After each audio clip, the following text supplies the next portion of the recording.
మన ప్రభువును రక్షకుడైన సర్వోన్నతుడైన యేసుక్రీస్తు వారి అతి పరిశుద్ధమైన నామంలో చేరువచ్చిన మీ అందరికీ కూడా నా హృదయపూర్వకమైన వందనాలు తెలియజేస్తూ ఉన్నాను. మరి ఈరోజు దేవుని వాగ్దానము సామెతల గ్రంథము 1వ అధ్యాయము 33వ వచనం. సామెతల గ్రంథము 1వ అధ్యాయము 33వ వచనం. నా ఉపదేశమును అంగీకరించేవాడు సురక్షితముగా నివసించును, వాడు కీడు వచ్చినను భయము లేక నెమ్మదిగా నుండును. ఈ వాక్యాన్ని మనం బాగా పరిశీలన చేస్తే వాక్యం ఏం సెలవిస్తుంది అని అంటే, అక్కడ మనం ఒక్కసారి వాక్యాన్ని బాగా పరిశీలన చేసినప్పుడు చక్కటి రీతిలో వాక్యము మన అందరికీ కూడా అర్థమయ్యే రీతిలో బోధిస్తుంది. ఏమని? దేవుని మాటను అంగీకరించేవాడు, దేవుని ఉపదేశమును అంగీకరించేవాడు సురక్షితముగా నుండును, సురక్షితముగా నివసించును. ఈ దేవుని బిడ్డలారా, ఈ వాక్యాన్ని మనం ఒకసారి ప్రశ్న వేస్తే, ఈ వాక్యాన్ని ఒకసారి మనం ప్రశ్న కింద తీసుకుంటే, నిజంగా దేవుని మాట వినేని వాడు, నిజంగా దేవుని మాటను అంగీకరించిన వాడు సురక్షితముగా ఉంటాడా? చెప్పాలి. ఖచ్చితంగా ఉంటాడా? ఉంటాడా? మరి ఈరోజు చాలా మంది దేవుడి మాటలు వింటూ ఉన్నారు, దేవుని వాక్యం వింటూ ఉన్నారు, దేవుని వాక్యాన్ని నేర్చుకుంటూ ఉన్నారు, చదువుతూ ఉన్నారు. మరి అటువంటి వారందరికీ కూడా ఈరోజు శ్రమలు వస్తున్నాయా? ఇబ్బందులు వస్తూ ఉన్నాయా? బలహీనతలు వస్తూ ఉన్నాయా? అనారోగ్యాలు వస్తూ ఉన్నాయా? ప్రమాదాలు వస్తూ ఉన్నాయా? వస్తూ ఉన్నాయి. మరి ఎందుకని వస్తూ ఉన్నాయి? మరి వాక్యం ఏం సెలవిస్తుంది? దేవుని వాక్యమును అంగీకరించేవాడు సురక్షితముగా నివసించును అని చక్కటి రీతిలో దేవుని వాక్యం సెలవిస్తూ ఉంది.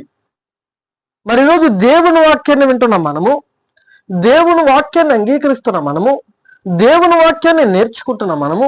మన జీవితంలో కష్టాలు, శ్రమలు, ఒడిదుడుకులు, బలహీనతలు, అనారోగ్యాలు, ప్రమాదాలు ఎన్ని ఎదుర్కొనట్లేదు? ఎన్ని చూడట్లేదు? అవునా కదా? అవును. మరి ఇవన్నీ ఎందుకు వస్తూ ఉన్నాయి? మరి దేవుని మాటను అంగీకరిస్తే, దేవుడి మాటను వింటే, దేవుడి మాటను విని మన జీవితాన్ని ముందుకు కొనసాగిస్తే ఈ యొక్క ప్రమాదాలు, ఇబ్బందులు, బలహీనతలు ఏమీ రాకుండా సురక్షితంగా నివసిస్తాము అని దేవుని వాక్యం సెలవిస్తూ ఉంది. మరి ఈరోజు ఎందుకని మనకి ఇంకా కష్టాలు వస్తున్నాయి? ఎందుకని మనకి ఇంకా శ్రమలు వస్తూ ఉన్నాయి? ఎందుకని మనకి ఇంకా శోధనలు వస్తూ ఉన్నాయి అని ఆలోచన చేస్తే, దేవుని బిడ్డలారా, ఎందుకో కాదు ఒకే ఒక కారణం. ఏదో కారణం తెలుసా? మనము పూర్తిగా దేవుని మాట అంగీకరించట్లే, మనం పూర్తిగా దేవుడి మాటను వినట్లేదు, మనం పూర్తిగా దేవుడి మాటను విని నడవట్లేదు. ఎందుకంటే సగం వింటున్నాం, సగం ఏమో వదిలేస్తూ ఉన్నాం, ఆ సగాన్నే పాటిస్తూ ఉన్నాం, మిగిలిన సగం ఎక్కడ పోతుందో తెలియట్లేదు. అవునా కాదా? అవును. కానీ బైబిల్ గ్రంథంలో దేవుడి మాటను విన్నవారు, దేవుడి మాటను అంగీకరించిన వారు ఎక్కడా కూడా నాశనమైనట్టు బైబిల్ గ్రంథంలో రాయబడలే, ఎక్కడా కూడా రాయబడలేదు. నోవాహు దేవుడి మాటను అంగీకరించాడు. ఏమని? జలప్రలయం భూమి మీదకి రాబోతుందయ్యా, నువ్వు ఓడ సిద్ధం చేసుకో, నిన్ను నేను రక్షిస్తానని దేవుడు చెప్పాడు. ఆ నోవాహు దేవుడు చెప్పిన మాట విన్నాడు, విని దానిని అంగీకరించి దాదాపు 120 సంవత్సరాలు ఓడ సిద్ధం చేశాడు. ఎన్ని సంవత్సరాలమ్మా? 120 సంవత్సరాలు వాడు సిద్ధం చేశాడు. ఈ 120 సంవత్సరాల తరువాత జలప్రలయం వచ్చింది. జలప్రలయంలో అందరూ కొట్టుకుపోతున్నారు, కానీ నోవాహుతో తన కుటుంబం ఎలా ఉంది? సురక్షితంగా ఉంది. ఏం వినబట్టి? ఏ మాటను అంగీకరించబట్టి? దేవుడి మాటను అంగీకరించబట్టి. అవునా కాదా? అవును. దేవుడి మాటను విని బట్టి, దేవుడు మాటను అంగీకరించి వారు ముందుకు కొనసాగారు కాబట్టి. అవునా కాదా? అవును. అదే నోవాహు, ఇదిగో జలప్రలయం వస్తుంది, నువ్వు వాడు సిద్ధం చేసుకో అని దేవుడు అన్నప్పుడు, అదే నోవాహు, నేనెందుకు సిద్ధం చేసుకోవాలి? నువ్వు జలప్రలయం రప్పిస్తానంటే నేను నమ్మేయాలా? నేను పిచ్చివాడినా? నేను ఎరువాడినా అని అనుంటే ఆ రోజు నోవాహు కుటుంబం రక్షింపబడునా? ఆలోచన చేయండి. అక్కడ ఉన్న ప్రజలు అలాగైతే కొట్టుకుపోతున్నారో ఆ నోవాహు కూడా అలాగే కొట్టిపోయేవాడు. కానీ నోవాహు దేవుడి మాట విన్నాడు గనుక, విని ఆయన మాటను అంగీకరించి దాదాపు 120 సంవత్సరాలు వాడు సిద్ధం చేశాడు గనక ఆయనతో పాటు తన కుటుంబము కూడా రక్షింపబడింది. అవునా కాదా? అవును. ఇంకా మనం చూసుకున్నట్లయితే లోతు లోతు కుటుంబాన్ని ఒకసారి పరిశీలన చేస్తే, ఈ లోతు అనే వ్యక్తి సొదొమ గొమొర్రా పట్టణాల్లో నివసించేవాడు. ఈ సొదొమ గొమొర్రా పట్టణాలు మహాభయంకరమైన పాపము గల పట్టణములు ఈ సొదొమ గొమొర్రా పట్టణములు. అయితే ఈ ఇంత ఘోరమైన పట్టణముల మీదకి దేవుడి ఉగ్రత రాబోతూ ఉంది. దేవుడు ఉగ్రత ఇవ్వబోతూ ఉన్నాడు. ఆ ఉగ్రత ఏంటి అంటే, ఆ పైనుంచి ఆకాశపు వాకిళ్ళు తెరిచి అగ్ని గంధకములతో ఆ సొదొమ గొమొర్రాను కాల్చేయాలని దేవుడు నిశ్చయించుకున్నాడు. అలా నిశ్చయించుకున్నప్పుడు ఈ లోతు అనే నీతిమంతుడు అక్కడ కనబడుతూ ఉన్నాడు ఆ సొదొమ గొమొర్రా పట్టణంలో. అప్పుడు దేవుడు అన్నాడు, ఇదిగో లోతు, ఈ ప్రాంతాన్ని నేను నాశనం చేయాలనుకుంటున్నాను, ఈ ప్రాంతాన్ని నేను పాడు చేయాలనుకుంటున్నాను. కాబట్టి నీవు నీ కుటుంబం కూడా ఏం చేయండి, ఈ ప్రాంతాన్ని వదిలేసి బయటకు వెళ్ళిపోండి అయ్యా, ఈ ప్రాంతాన్ని వదిలేసి బయటకు వెళ్ళిపోండి అయ్యా అని దేవుడు చెప్పాడు. మరి లోతు విన్నాడా వినలేదా? చెప్పాలి, విన్నాడా వినలేదా? విన్నాడు. ఇదిగో నా దేవుడు ఏం రప్పిస్తున్నాడు, ఈ పట్టణం మీదకి నాశనాన్ని రప్పిస్తూ ఉన్నాడు, ఈ పట్టణాన్ని పాడు చేయాలని దేవుడు చూస్తూ ఉన్నాడు, ఇంక ఈ పట్టణంలో మనం నివసించకూడదు అని అనుకొని తనతో పాటు తన కుటుంబాన్ని కూడా తీసుకొని వెళ్ళిపోతూ ఉన్నాడు. తన భార్య, లోతు భార్య మనకు మరలా వెనక్కి తిరిగి చూస్తుంది. దేవుడు చెప్పినట్టుగా చేయలే, ఏమైపోయింది, అక్కడికక్కడే ఉపశమనం అయిపోయింది. కానీ లోతు కుమార్తెలు మాత్రం ఏం చేయబడ్డారు, క్షేమంగా బయటికి సురక్షితంగా రప్పించబడ్డారు. అవునా కాదా? దేనిని బట్టి? దేవుడు మాట అంగీకరించబట్టి. అవునా కాదా? దేవుని యొక్క మాట వినిన దాన్ని బట్టి. ఎందుకనంటే లోతు కూడా అనొచ్చు, ఇదేంటి, ఈ పట్టణం మీదకి నువ్వా నాశనాన్ని కలుగు చేసేది, ఈ పట్టణం నువ్వు పాడు చేస్తావా, ఈ పట్టణం ఎటువంటిదో తెలుసా, నేను నమ్మను అని అనుంటే లోతు కూడా ఏమవుదును, లోతు కూడా ఆ ఊరిలో వారితో పాటు అక్కడ ఉన్న జనముతో పాటు ఈయన కూడా నాశనం అయిపోదును. కానీ లోతు దేవుడు మాటను అంగీకరించాడు, దేవుడు మాటను నమ్మాడు. అలా నమ్మడం బట్టి దేవుడు ఏం చేశాడమ్మా, ఆ లోతు కుటుంబాన్ని సురక్షితంగా క్షేమంగా బయటికి నడిపించాడు. అంతేకాదు, దానియేలును చూసుకోండి ఒకసారి. ఈ దానియేలు కూడా దేవుడు మాటను అంగీకరించాడు. షడ్రకు, మేషకు, అబేద్నెగోలు కూడా ఏం చేశారమ్మా, దేవుడు మాటను అంగీకరించారు. ఏటా మాట? ఒకే ఒక మాట, నేను తప్ప వేరొక దేవుడు లేడు అనే మాట దేవుడు చెప్పిన విధంగా ఆ దేవుడి మాటను అంగీకరించి వారు ప్రతిమలకు మొక్కమన్నా, వారు చేసిన విగ్రహములకు మొక్కమన్నా, రాజులకు మొక్కమన్నా మొక్కేవాడు కాదు. నా దేవునికే నేను ప్రార్థన చేస్తాను తప్ప ఇంకెవరిని నేను ప్రార్థన చేయను, ఎవరికి ప్రార్థన చేయను. నా దేవుడిని నేను ఆరాధిస్తాను తప్ప ఇంకెవరిని నేను ఆరాధించను. మా ప్రాణము పోయినా సరే, మా జీవితాలు పోయినా సరే, మా బ్రతుకులు నాశనం అయిపోయినా సరే, నేను నా దేవుణ్ణి తప్ప ఇంకే దేవుణ్ణి ఆరాధించను, ఇంకే ప్రతిమకు మొక్కను, ఏ యొక్క విగ్రహానికి మొక్కను, ఏ రాజుకి నేను భయపడను, నా దేవునికి నేను భయపడతాను. ఎందుకనంటే దేవుడు ఒక మాట తెలియజేశాడు. ఏ మాట తెలుసా? పైన ఆకాశం అందే కానీ, కింద భూమి అందే కానీ, భూమి కింద నేల అందే కానీ దేని రూపమును మీరు చేసుకొనకూడదు, దానికి సాగిలి పడి నమస్కారము చేయకూడదు. నేనే మీరు నమ్ముతున్న దేవుడును, నేను తప్ప వేరొక దేవుడు మీకు లేడు అనే మాటను వారు పాటిస్తూ ఉన్నారు. అందుకని సజీవమైన దేవుణ్ణి ఆరాధిస్తూ ఉన్నారు. వాళ్ళు ఏ మాట విని? దేవుడు చెప్పిన మాట విని. ఇప్పుడు వాళ్ళు కూడా షడ్రకు, మేషకు, అబేద్నెగోలు, దానియేలు కూడా ఏం చేయొచ్చు? మా ప్రాణాలు పోతాయంట, మేము ఎవరిని ఆరాధించాలి? రాజుని ఆరాధించాలి, ప్రతిమలను ఆరాధించాలి, విగ్రహములను ఆరాధించాలంటే అని అనుకుంటే సరిపోతుంది కదా. కానీ వారు ఏం చేస్తున్నారు? మా ప్రాణములు పోయినా సరే నా దేవుని నేను విడిచిపెట్టను. ఎందుకనంటే దేవుడు చెప్పాడు ఏమని?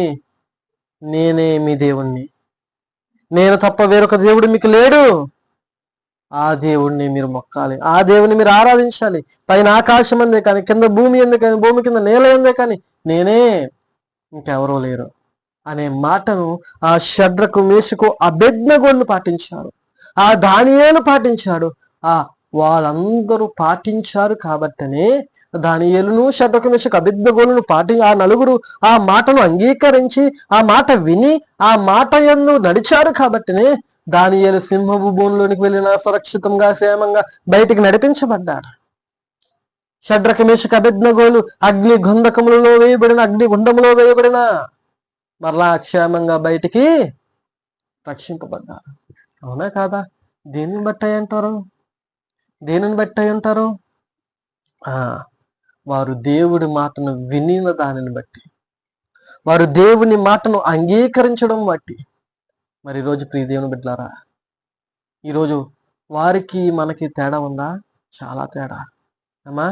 వారు అనుకునేవారు దేవుడు మాట చెప్తే ఆ మాటకి కొట్టుబడి తమ ప్రాణాలైనా ఇచ్చేసేవారు. కానీ ఈరోజు గట్టిగా అయ్యగారు వాక్యం చెప్తుంటే అమ్మా వచ్చే ఆదివారం గుళ్ళో కనబడట్లేదు, వచ్చే ఆదివారం మందిరంలో కనబడట్లేదు. అవునా కాదా? కానీ ఆనాటి కాలంలో మన పితరులైన భక్తులు అమ్మా, మన పితరులైన భక్తులు ఏం చేసేవారు తెలుసా? దేవుడు మాటిస్తే ఆ మాట కోసం తన ప్రాణాలైనా ఇచ్చేసేవారు. కానీ ఈరోజు అమ్మా అయ్యగారు గట్టిగా వాక్యం చెప్తూ ఉంటే వచ్చే ఆదివారం గుళ్ళో కనబడుతూ గుట్టు. అయ్యగారు వాక్యం చెప్తూ ఉంటే ఈరోజు అయ్యగారు నా గురించే చెప్పాడే, నా గురించే ఎందుకు చెప్పాలి అని అయ్యగారి మీద నిందలు మోపేవారు ఎక్కువ. అమ్మా అయ్యగారు ఏమన్నా నీ ఆస్తి అడుగుతున్నాడా? అయ్యగారు ఏమన్నా నీ చెడుని కోరుకుంటున్నాడా? మరి ఏం చేస్తున్నాడు అయ్యగారు? నీలో ఉన్న పాపాన్ని విడిచిపెట్టి పరిశుద్ధులుగా బ్రతికాయని దేవుడు అంటూ ఉన్నాడు. అవునా? ఎందుకనంటే దేవుడు పరిశుద్ధుడు, దేవుడు నిష్కళంకుడు, దేవుడు పవిత్రుడు. మరి ఆయన బిడ్డలైన మనం ఎలా ఉండాలి? మనం కూడా పరిశుద్ధులుగా ఉండాలి. మనం ఎలా ఉంటున్నాం? మరి అపవిత్రులుగా ఉంటున్నాం. ఆ మాట చెప్తే అందరికేటి బాధ, అందరికేటి కోపం. అవునా కదా? అవును. దేవుని బిడ్డలారా, వాక్యాన్ని బాగా పరిశీలన చేయండి.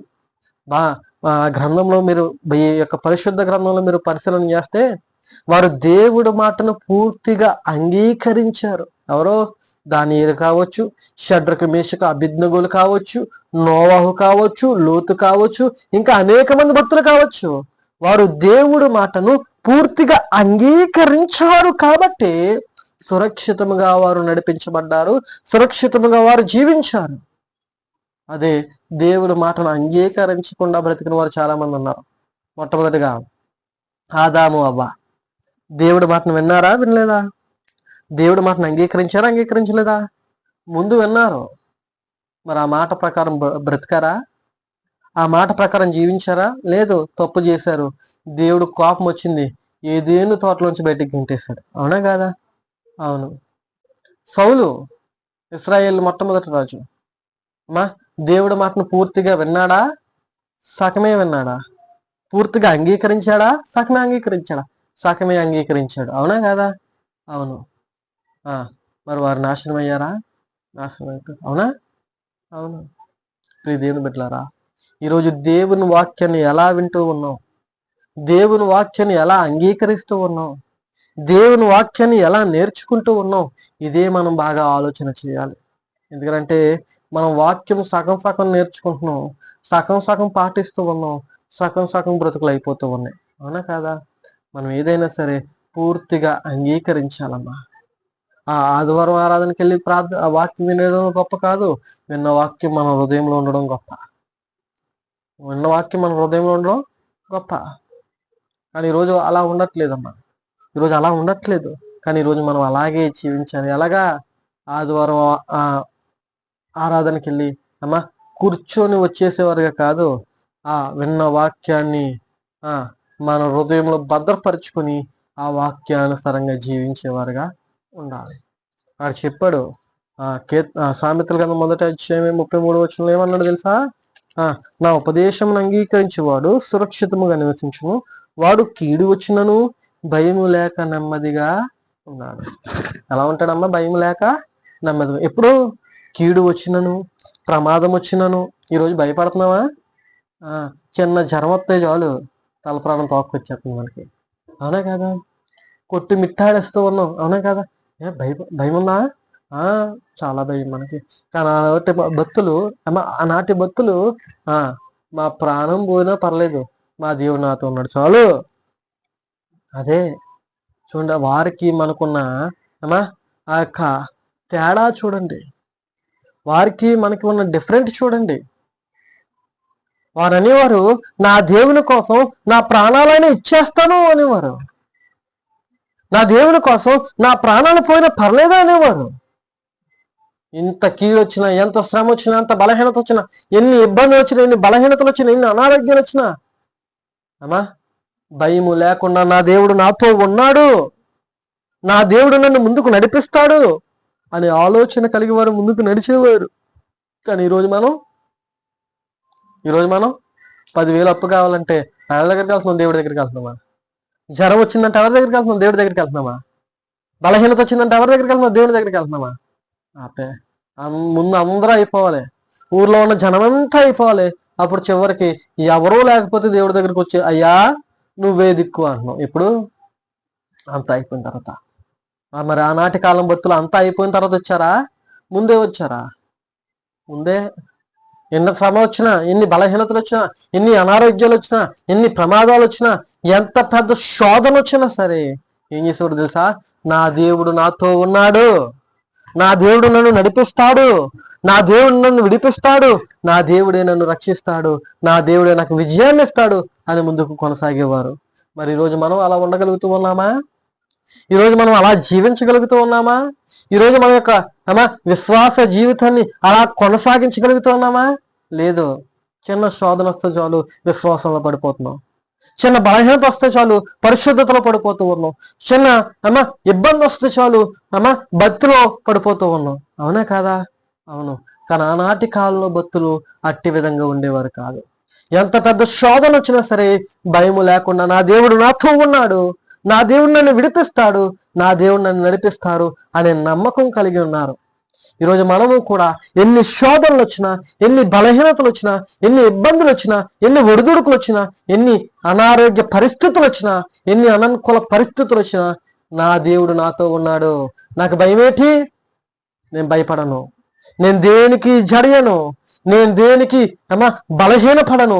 నా దేవుడు నాతో ఉన్నంత వరకు నేను బలంగా ఉంటాను, నేను ధైర్యంగా ఉంటాను, వచ్చిన శోధన నేను జయిస్తాను, నా దేవుడే నన్ను నడిపిస్తాడు, నా దేవుడే నన్ను విడిపిస్తాడు, నా దేవుడే నన్ను రక్షిస్తాడు అని నమ్మకముతో ముందుకు కొనసాగలిగితే ఖచ్చితంగా దేవుడు నీకు నాకున్న ప్రతి సమస్యను, ప్రతి శోధనను, ప్రతి ఇబ్బందిని, ఎంత పెద్దదైనా సరే, ఎంత పెద్ద ప్రమాదమైనా సరే, ఎంత పెద్ద శోధనైనా సరే విడిపించి క్షేమంగా సురక్షితంగా బయటికి నడిపించగల సమర్థుడు మన దేవుడు. మనం నమ్మడమే ఆలస్యం, మనం విశ్వసించడమే ఆలస్యం. ఆయన ఎప్పుడూ సిద్ధంగానే ఉన్నాడు. కాబట్టి ప్రియ దేవుని బిడ్డలారా, ముగిస్తూ చెప్తూ ఉన్నాను ఈరోజు మనము దేవుని వాక్యాన్ని హృదయపూర్వకంగా అంగీకరించి దేవుడు చెప్పిన విధంగా నడుస్తూ మనమందరము కూడా మనలో ఉన్న లోటుపాటులను సరిదిద్దుకుంటూ మన యొక్క విశ్వాస జీవితంలో ముందుకు కొనసాగగలిగితే దేవుడు మన పక్షము నుండి మనలను, మన విశ్వాస జీవితాన్ని ముందుకు బలంగా నడిపిస్తాడు. అదే మనము హృదయపూర్వకంగా వాక్యాన్ని అంగీకరించకుండా ఏదో వెళ్ళాము, కూర్చున్నాము, వచ్చేసాము అన్నట్టుగా ఉంటే ఇక మన నాశనాన్ని ఎవ్వరు కూడా ఆపలేరు.